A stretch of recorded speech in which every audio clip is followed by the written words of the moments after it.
전능하사 천지를 만드신 하나님 아버지를 내가 믿사오며 그 외아들 우리 주 예수 그리스도를 믿사오니 이는 성령으로 잉태하사 동정녀 마리아에게 나시고 본디오 빌라도에게 고난을 받으사 십자가에 못 박혀 죽으시고 장사한 지 사흘 만에 죽은 자 가운데서 다시 살아나시며 하늘에 오르사 전능하신 하나님 우편에 앉아 계시다가 저리로서 산자와 죽은 자를 심판하러 오시리라.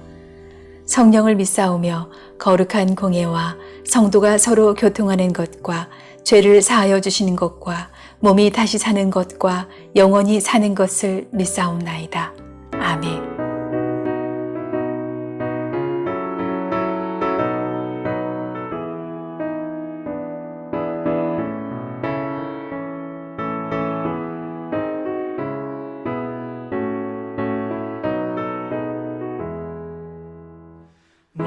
만왕의 왕 내 주께서 왜 고쳐다냈나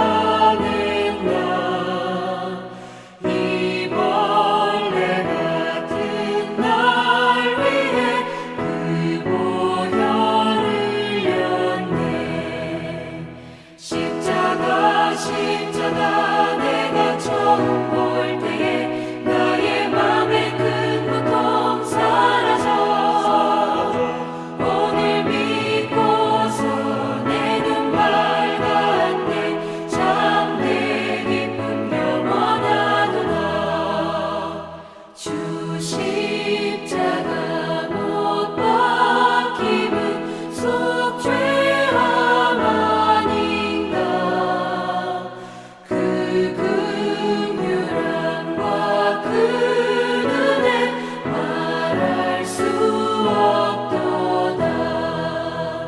십자가 내가 처음 볼 때에 나의 맘에 큰 고통 사라져 오늘 믿고서 내 눈 밝았네. 참내 기쁨 영원하도다.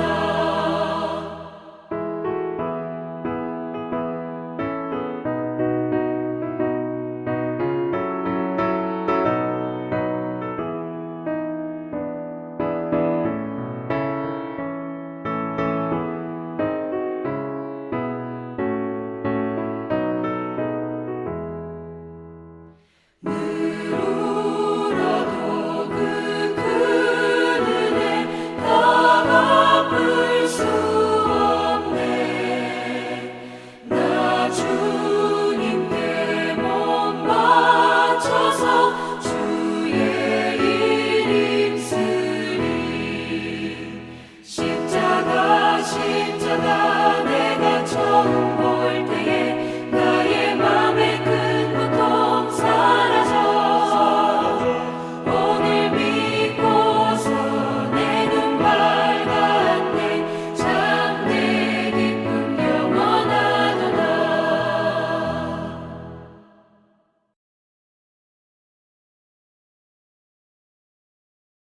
다윗은 단단히 벼르고 있었다. 내가 저 광야에서 그에게 속한 것은 무엇이든지 지켜주어 그의 모든 재산 가운데서 아무것도 잃어버리지 않도록 하였으나 그것이 모두 헛일이었다. 그는 나에게 선을 악으로 갚았다. 내가 내일 아침까지 그에게 속한 모든 사람들 가운데서 남자들을 하나라도 남겨둔다면 나 다윗은 하나님께 무슨 벌이라도 받겠다.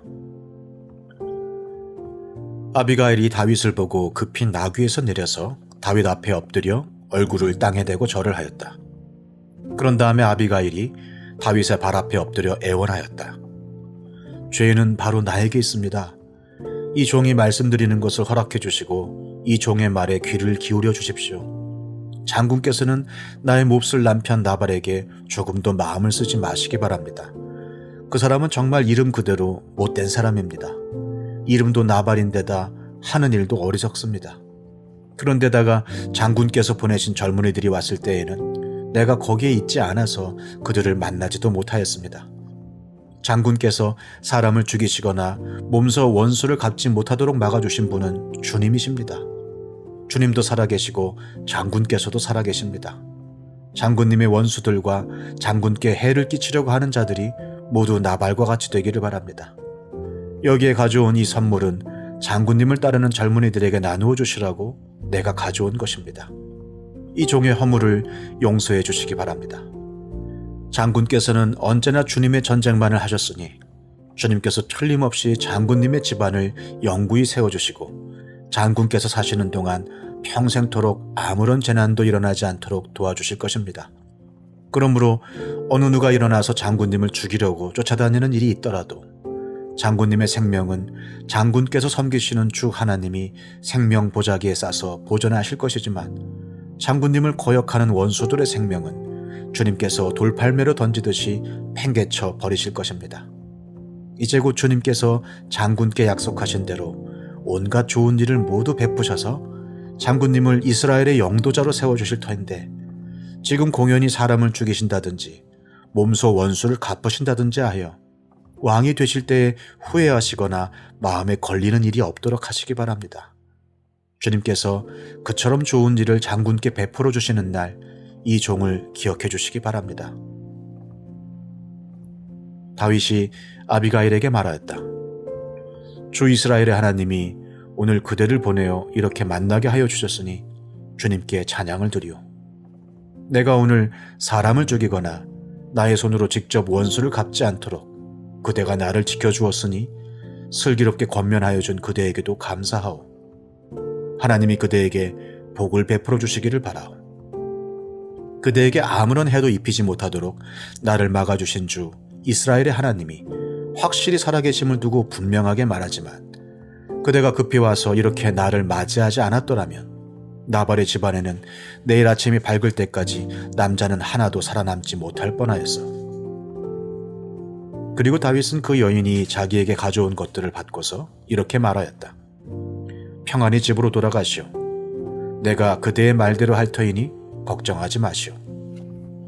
왕을 세우시는 하나님의 이야기. 다윗이 나발이 준 수치에 대하여 칼로 대응하는데요. 자, 13절을 보니까 부하들에게 칼을 차라 명하고 다윗 자신도 허리에 칼을 차고 나발을 향해 나아갑니다. 자, 이는 지금까지 다윗의 모습과는 사뭇 다른 행동입니다.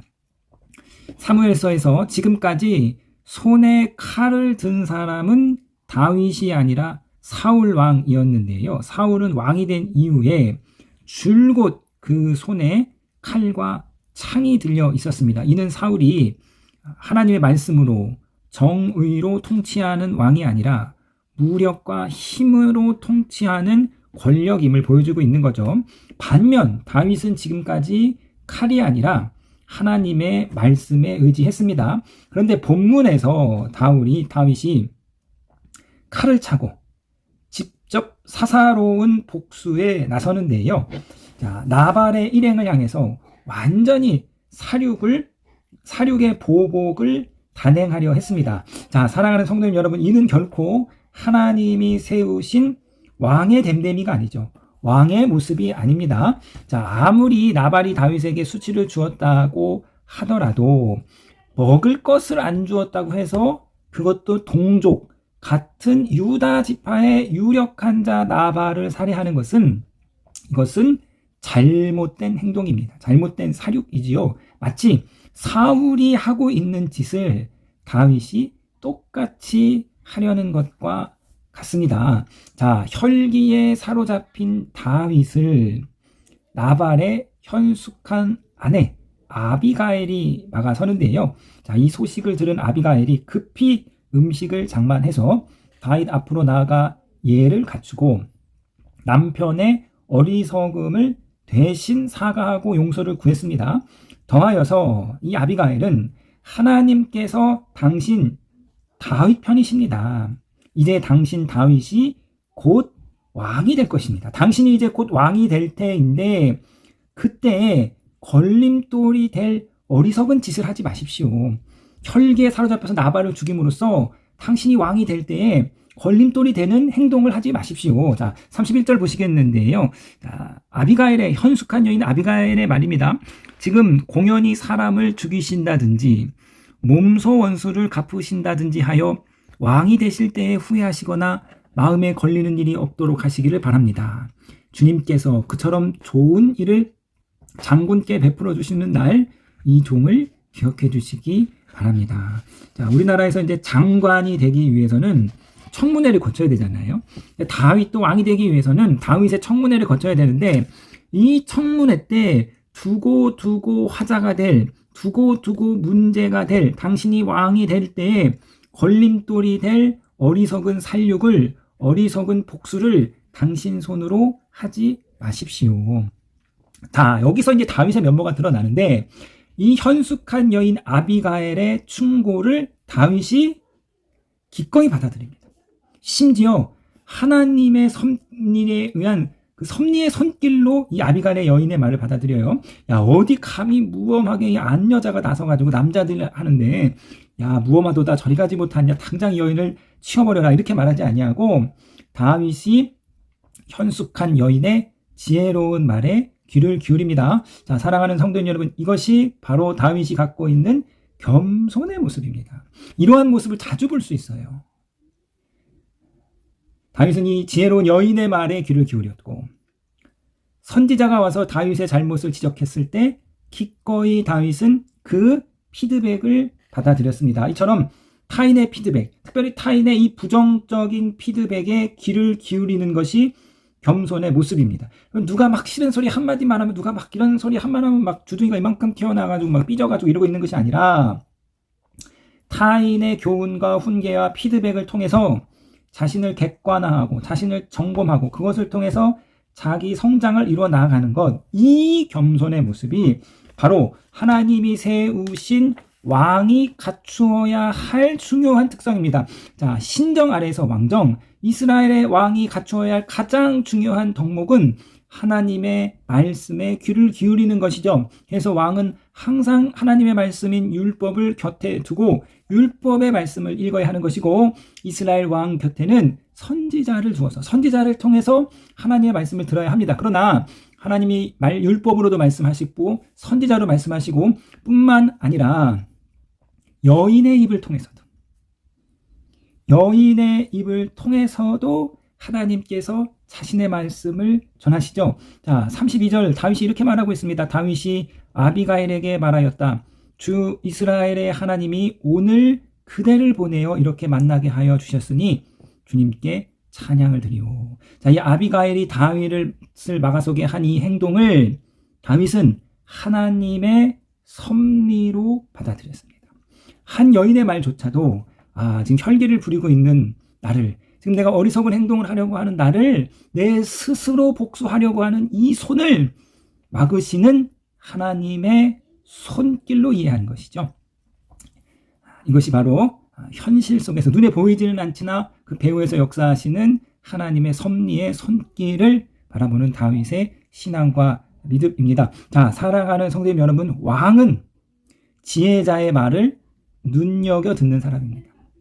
왕은 현숙한 사람의 말에 귀를 기울이는 사람입니다. 자, 그래서 잠언은요, 반복해서 훈계를 들으라. 아비의 훈계에 귀를 기울여라. 훈계를 너의 가슴에 새겨라. 훈계를 듣는 사람이 될 것을, 지혜로운 사람의 말을 듣는 사람이 될 것을, 타인의 피드백을 받아들이는 사람이 될 것을 이야기하고 있는데요. 잠언 15장 32절에 훈계를 싫어하는 사람은 자기 생명을 가볍게 여기는 사람이다. 지혜의 말을 들어야 우리는 살 수 있습니다. 현숙한 사람의 말을 잘 들어야 되는 거죠. 내가 내 자신을 스스로를 객관화할 수 없기 때문에, 내가 내 자신을 정직하게 볼 수 없기 때문에 우리는 모두 다 자기 중심적인 사고를 갖고 있잖아요. 그래서 타인의 충고와 내가 신뢰하고 믿을 수 있는, 나를 아껴주고 사랑해주는 사람들의 훈계와 피드백에 귀를 기울이시는 저와 여러분이 되시기를 주님의 이름으로 부탁드리겠습니다. 오늘 다윗과 같이 현숙한 사람의 말에 귀를 기울이시는 지혜로운 겸손한 사람이 되시기를 주님의 이름으로 부탁드리겠습니다.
하늘에 계신 우리 아버지여, 이름이 거룩히 여김을 받으시오며 나라에 임하옵시며 뜻이 하늘에서 이룬 것 같이 땅에서도 이루어지이다. 오늘날 우리에게 일용할 양식을 주옵시고 우리가 우리에게 죄 지은 자를 사하여 준 것 같이 우리 죄를 사하여 주옵시고 우리를 시험에 들게 하지 마옵시고 다만 악에서 구하옵소서. 대개 나라와 권세와 영광이 아버지께 영원히 있사옵나이다. 아멘.